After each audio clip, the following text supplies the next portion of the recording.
Hi, welcome to an irregular mind podcast. Dharmaraja സീരീസിലെ ആദ്യത്തെ എപ്പിസോഡാണ്. കഥ പറയുന്നത് സന്തോഷ്. പ്രധാന കഥ നടക്കുന്നതിന് 12 വർഷം മുൻപുള്ള സംഭവങ്ങളാണ് ഈ അധ്യായത്തിൽ. കുംഭമാസത്തിലെ ശിവരാത്രി. ആബാലവൃദ്ധം ജനങ്ങൾ ഊണും ഉറക്കവും ഉപേക്ഷിച്ച് വ്രതമനുഷ്ഠിക്കുന്നു. കളപ്രാക്കോട്ട ഭവനത്തിലെ കണക്കെഴുത്തുകാരനായ ഒരു പയ്യൻ മാത്രം ഇതൊന്നും വകവയ്ക്കാതെ പതിവ് പോലെ അത്താഴത്തിന് അടുക്കളയിൽ ചെന്ന് കാത്തിരിപ്പായി. അവന് നല്ല വിശപ്പുണ്ടായിരുന്നു.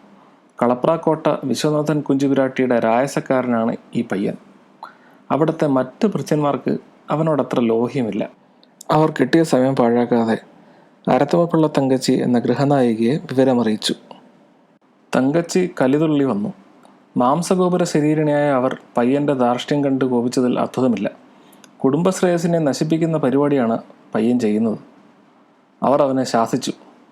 പത്തായപ്പടി ചെലുത്താനെ കൊണ്ട് മാമന്മാർ ഏലാപ്പടി നേടി വെച്ചിരിക്കണം അപ്പി. എന്നുവെച്ചാൽ പത്തായ കണക്കിന് തിന്നു തീർക്കണമെങ്കിൽ കാരണവന്മാരെ സമ്പാദിച്ചു വെച്ചിരിക്കണം എന്ന് പറഞ്ഞ് അവൻ്റെ ദാരിദ്ര്യമുള്ള അവസ്ഥയെ കളിയാക്കുകയായിരുന്നു തങ്കച്ചി. തൻ്റെ ദരിദ്രാവസ്ഥയെ യാതൊരു ദാക്ഷിണ്യവുമില്ലാതെ പരിഹസിച്ചതിൽ കുപിതനായി അവനും തങ്കച്ചിയെ ആക്ഷേപിച്ചു. പെണ്ണരശു നാട്ടിൽ പെൺപട തിന്നു ചത്തു, ആൺപട അലന്നു ചത്തു, പിന്നെങ്ങനെ നോവാറുകാർ? അതായത് പെണ്ണുങ്ങൾ ഭരിക്കുന്ന നാട്ടിൽ സ്ത്രീകളെ തിന്നു മരിച്ചു, പുരുഷന്മാർ വിശന്നു മരിച്ചു. ഇവിടെ എങ്ങനെ ആർക്ക് വിശപ്പ് തീരാനാണ്? ഭർത്താവിനെ ശാസിച്ച് വരുത്തിക്ക് നിർത്തുന്ന തങ്കച്ചിയുടെ സ്വഭാവത്തെ അവരുടെ ഭാഷയിലും നാട്യത്തിലും അവതരിപ്പിച്ചപ്പോൾ കയ്യിലിരുന്ന തവി കൊണ്ട് അവൻ്റെ തലക്കിട്ടടിച്ചു. തല മുറിഞ്ഞ് രക്തമൊഴുകി. രക്തമൊലിക്കുന്ന മുഖത്തോടെ അവൻ എഴുന്നേറ്റു. അസഹനീയമായ പരിഭവവും ലജ്ജയും അവനെ കീഴടക്കി. ദരിദ്രനായ അവൻ ഗതികേട് കൊണ്ടാണ് അവിടെ ആശ്രിതനായി കഴിയുന്നത്. കുലീനയായ ഒരു കുടുംബിനിക്ക് ചേർന്ന പ്രവൃത്തിയല്ല തങ്കച്ചി ചെയ്തത്. ഇക്കാര്യമൊന്നും ചിന്തിക്കാതെ അവർ അവനെ വീണ്ടും ആക്ഷേപിച്ചു. അവനെ അവിടെ നിന്നും ഇറക്കിവിടാൻ ഭൃത്യർക്ക് ആജ്ഞ കൊടുത്തു. രക്തമൊഴുകി വീണ മുഖത്തോടെ നിന്ന് ധീരനും ക്രുദ്ധനുമായ അവനെ എല്ലാവരും സഹതാപത്തോടെ നോക്കി നിന്നു. പോകും മുമ്പ് അവൻ പറഞ്ഞു, "ആ അടിച്ച കൈ വാഴട്ട്. ഇന്ന് നിങ്ങൾ എൻ്റെ തലയിൽ കുളം തോണ്ടി, നാളെ ഒരു കാലത്ത് ഇവിടം തന്നെ കുളങ്കോരി പോകാം. എല്ലാത്തിനും ഈശ്വരൻ സാക്ഷി. എന്തായാലും ആ തങ്കവായി ഉപ്പുനീര് കുടിച്ചു പോകും. അന്ന് പറയാം ശേഷം." ഈ തങ്കവായി ഉപ്പുനീര് കുടിച്ചു പോകും എന്ന് പറയുന്ന പ്രയോഗം കണ്ണീര് ഒലിച്ചിറങ്ങി അത് വായിൽ നിറയുന്നത്രയും കരയേണ്ടി വരും, ഒരുപാട് കഷ്ടപ്പെടും എന്നുള്ളൊരു ശാപവാക്കാണ് അത്. അവൻ ഇറങ്ങി നടന്നു. ചെയ്തു പോയത് ഇത്തിരി കടന്നുപോയി എന്ന് തങ്കച്ചിക്കും തോന്നി. മനസ്സിലൊരു വടുവായി അതങ്ങനെ തന്നെ അവശേഷിച്ചു. ഇക്കാര്യം ഭർത്താവിനോട് പറയരുതെന്ന് അവർ ഭൃത്യരോട് പറഞ്ഞു. തമ്പിയുടെ രായസക്കാരനാണല്ലോ ബാലൻ. 10 വയസ്സുകാരനെങ്കിലും തങ്കച്ചി തൻ്റെ പുരുഷത്വത്തെയാണ് നിന്ദിച്ചതെന്ന് അവന് തോന്നി. ആകെപ്പാടെ നിരാശനായി. തങ്കച്ചിയെ പ്രകോപിപ്പിക്കുന്ന രീതിയിൽ താൻ പറഞ്ഞതും ശരിയായോ? വേണ്ടിയിരുന്നില്ല. പഠിക്കുന്ന കാലത്ത് ഭക്ഷണത്തിന് വേണ്ടി അമ്മയോട് പിണങ്ങി. ഉഴക്കരിക്ക് വഴി തേടിക്കൊണ്ട് വന്നേക്കാം എന്ന് പറഞ്ഞ് വീട്ടിൽ നിന്നിറങ്ങി. എന്നിട്ടും അഹങ്കാരം കൊണ്ട് തങ്കച്ചിയോട് വഴക്കടിച്ചത് മണ്ടത്തരമായി പോയി എന്നവൻ വിചാരിച്ചു. ജനിക്കാതെ പോയിരുന്നെങ്കിൽ എത്രയോ ഭേദമായിരുന്നു. നരകതുല്യമായ ജീവിതത്തെക്കാളും കടലിൽ ചാടി മരിക്കുകയാണ് അഭികാമ്യമെന്ന് തോന്നി. പക്ഷേ കളപ്രാക്കോട്ടയിൽ നിന്നിറങ്ങുമ്പോൾ അവരോട് പറഞ്ഞത് ഭാവിയിൽ സംഭവിക്കുമ്പോൾ അത് കാണാൻ താനില്ലാതെ പോയാലോ? അമ്മയോട് കൊടുത്ത വാക്ക് പാലിക്കണ്ടേ? അതുകൊണ്ട് ജീവൻ ഒടുക്കുകയല്ല പ്രതിവിധി എന്നവൻ തീരുമാനിച്ചു. തലയിലെ മുറിവിന് മരുന്ന് വേണം. കൈ കൊണ്ട് പയ്യെ മുറിവിൽ സ്പർശിച്ചു നോക്കി. ആ വ്രണം അവിടെ തന്നെ ഇരിക്കട്ടെ. എൻ്റെ അഹങ്കാരത്തിന് കിട്ടിയ താക്കീതായിട്ട് എന്നും അതവിടെ ഇരിക്കണം. അവൻ നടന്നു. കുറേ മുന്നോട്ട് നടന്നപ്പോൾ വെട്ടവും വെളിച്ചവും ആൾബഹളവും ഒക്കെ കേട്ടു. അവൻ ചെടികൾക്ക് പിന്നിൽ മറഞ്ഞു നിന്ന് സംഗതി എന്തെന്ന് നിരീക്ഷിച്ചു. ആനയെപ്പോലെ തടിച്ചു കൊഴുത്ത ഭീമാകാരനായ കളപ്രാക്കോട്ട തമ്പി, അതെ, സാക്ഷാൽ കളപ്രാക്കോട്ട തമ്പി തലയാട്ടിക്കൊണ്ട് നിൽക്കുന്നതാണ് അവൻ കണ്ടത്. നാഞ്ചിനാട്ട് പിള്ളമാർ, ശൈവന്മാരായ സ്ഥാനികൾ, നായർ പ്രമാണിമാർ എന്നിവർ തമ്പിക്ക് ചുറ്റും കൂടി നിൽക്കുന്നു. അതുകൊണ്ട് തൽക്കാലം തമ്പിയുടെ അടുത്ത് പോകണ്ട എന്ന് തീരുമാനിച്ചു. തമ്പിയുടെ വക ആ മൈതാനത്തിൻ്റെ മധ്യത്തിലുള്ള കൽമണ്ഡപത്തിന് മുന്നിൽ 4 ദിക്കിനും ഹോമകുണ്ടങ്ങൾ എരിയുന്നുണ്ട്. ചില യോഗിമാർ അഗ്നിയിൽ ആഹൂതി അർപ്പിക്കുന്നു. ഹോമകുണ്ടങ്ങൾക്ക് നടുവിൽ തേജോമയ വിഗ്രഹനായ ഒരു യോഗീശ്വരൻ ഭദ്രപീഠത്തിൽ ധ്യാനനിഷ്ഠനായിരിക്കുന്നു. യോഗാസനത്തിലിരിക്കുന്ന ആ ദിവ്യമൂർത്തിയെ കണ്ട് മറ്റുള്ളവരെ പോലെ അവനും അറിയാതെ കൈകൂപ്പിപ്പോയി. കുറേ നേരത്തെ ധ്യാനത്തിന് ശേഷം യോഗി വജ്രം പോലെ ശോഭിക്കുന്ന കണ്ണുകൾ സാവധാനം തുറന്നു. മോഹന കളയപരനായ അദ്ദേഹത്തിൻ്റെ മുഖത്ത് ഉഗ്രതയും ശാന്തതയും ഒരേ സമയം കളിയാടി. മസൃണമായ ശബ്ദത്തിൽ അദ്ദേഹം ചില ഉത്തരവുകൾ കൊടുക്കുന്നു.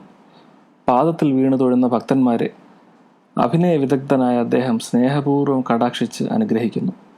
കാണിക്കയായി അർപ്പിക്കുന്ന വസ്തുക്കളെ ചില പരിചാരകന്മാർ ഭണ്ഡാരത്തിൽ നിക്ഷേപിക്കുന്നു. അതൊക്കെ നിർമ്മമനായ യോഗീശ്വരൻ കാണുന്നു.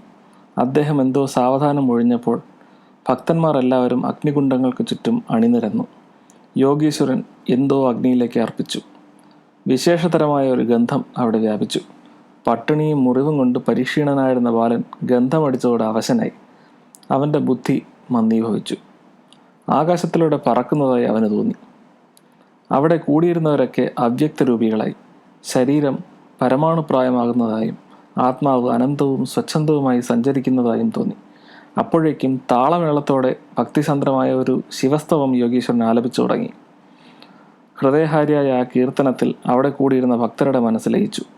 അവതാര പുരുഷനെ എന്ന പോലെ അവർ അദ്ദേഹത്തെ ആരാധിച്ചു.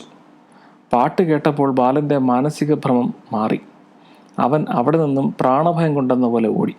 ഒരുപാട് ദൂരം താണ്ടി അവനൊടുവിൽ ആലുവാമഴി കോട്ടയ്ക്കടുത്തുള്ള രാജവീതിയിൽ വില്ലുകുറി എന്ന സ്ഥലത്തെത്തി. നേരം പ്രഭാതമായി. മുമ്പിൽ വേളിമല കണ്ടു തുടങ്ങി. പിന്നെ ഉദയഗിരി കോട്ട. ശംഖചക്ര മുദ്രാങ്കിതമായ കൊടിക്കൂറ കോട്ടയ്ക്ക് മുകളിൽ കാറ്റത്ത് പാർന്നവൻ കണ്ടു. കോട്ടയ്ക്കകത്തു നിന്ന് ചില സൈനികാജ്ഞകളും മറ്റും കേട്ടു. അവൻ ഉത്സാഹമായി. കോട്ടയുടെ പടിഞ്ഞാറേ വാതിലിലേക്ക് അവൻ ഉത്സാഹത്തോടെ നടന്നു. ഏതോ സ്ഥാനപതിക്ക് നൽകിയ ഗാർഡ് ഓഫ് ഓണറിൻ്റെ ശബ്ദമായിരുന്നു അവൻ കേട്ടത്. കോട്ടയ്ക്കകത്തു നിന്ന് പുറത്തേക്ക് വരുന്നത് ആര് എന്നൊക്കെ നോക്കാനായിട്ട് ഒരുപാട് ആളുകൾ റോഡിൻ്റെ രണ്ട് വശത്തും കാത്തു നിൽക്കുന്നുണ്ടായിരുന്നു. ഒരു വ്യാപാര സംഘമായിരുന്നു അത്. കുതിരപ്പുറത്ത് മുമ്പിൽ പുറപ്പെട്ട നേതാവിൻ്റെ അടുത്തായി ഒരു നായർ അകമ്പടി ഉണ്ടായിരുന്നു. കൂസലില്ലാതെ മുന്നോട്ട് വരുന്ന ബാലനെ കണ്ട് അയാൾ ശകുനം മോശം എന്ന് നേതാവിനെ അറിയിച്ചു. ശകുനത്തിലൊന്നും വലിയ കാര്യമില്ല, എന്തെല്ലാം അനുഭവിച്ചിരിക്കുന്നു. ഇത് പറഞ്ഞ് നേതാവ് അകമ്പടിക്കാരനോട് മാറിപ്പോകാൻ നിർദ്ദേശിച്ചു. രാജകൽപ്പനയാണ് ചെയ്തു തീർക്കാനുള്ളത്. ശകുനം നോക്കിയിരുന്നാൽ അത് നടക്കില്ല. ആജ്ഞ തരുമ്പോഴുള്ള സമയമാണ് പ്രധാനം. ബാക്കിയെല്ലാം പത്മനാഭൻ നോക്കിക്കൊള്ളും. ഇത് പറഞ്ഞ് നേതാവ് മുന്നോട്ട് നീങ്ങിയപ്പോൾ ബാലൻ ചൊല്ലിക്കൊണ്ടിരുന്ന ആദിത്യ ഹൃദയ മന്ത്രത്തിൻ്റെ അവസാനത്തെ ഈരടിയാണ് കേട്ടത്.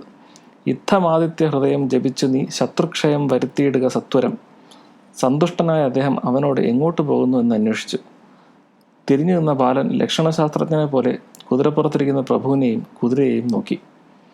അവൻ്റെ സുന്ദര രൂപവും ചുറുചുറുക്കുമൊക്കെ കണ്ടപ്പോൾ മരിച്ചുപോയ തൻ്റെ മകനെപ്പറ്റി ആ നേതാവ് ഓർത്തു. മുമ്പ് കണ്ട യോഗീശ്വരനേക്കാൾ യോഗ്യനാണ് ഈ നേതാവെന്ന് തോന്നിയതിനാൽ അവൻ പറഞ്ഞു, പുള്ളിപ്പട്ടാളത്തിൽ ചേരാൻ പോണു. പൊന്നു തമ്പുരാനെ സേവിച്ചാൽ കണ്ടവരുടെ കാല് പിടിക്കണ്ടല്ലോ. പ്രഭു മറ്റൊരു കാര്യമാണ് അവനോട് ചോദിച്ചത്. ഈ മുറിവ് നിനക്കെങ്ങനെ കിട്ടി? നാക്കിൻ്റെ നെറിവുകേട് കൊണ്ട് കിട്ടി. കൊണ്ടത് അങ്ങോട്ട് തിരിച്ചു കൊടുക്കാതെ നീ പോന്നോ? നിന്നെ കണ്ടിട്ട് രൊക്കപ്പുള്ളിയാണെന്ന് തോന്നുന്നല്ലോ. ബാലൻ: എന്തു ചെയ്യാം, തന്നത് പെറ്റമ്മയെ പോലെ ഒരു പെൺപിറന്നവരായിപ്പോയി. ആത്മകഥമെന്ന പോലെ അവൻ ഉറക്കെ പറഞ്ഞു. പ്രഭുവിൻ്റെ പിറകിലായി കുതിരപ്പുറത്തിരുന്നത് ആലി ഹസൻ കുഞ്ഞുപോക്ക് മൂസ മരക്കാർ നൂഹുക്കണ്ണ് എന്ന ആളായിരുന്നു. പോക്ക് മൂസ എന്ന് പ്രസിദ്ധനായ വ്യാപാരിയുടെ കുടുംബക്കാരനുമായിരുന്നു.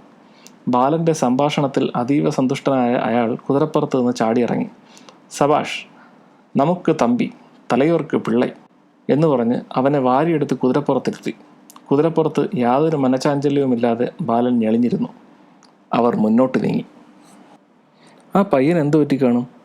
മരക്കാർ അവനെ എങ്ങോട്ടാണ് കൊണ്ടുപോയത്? ഇതൊക്കെ അടുത്ത എപ്പിസോഡിൽ കേൾക്കാം. അതുവരെ bye and see you soon.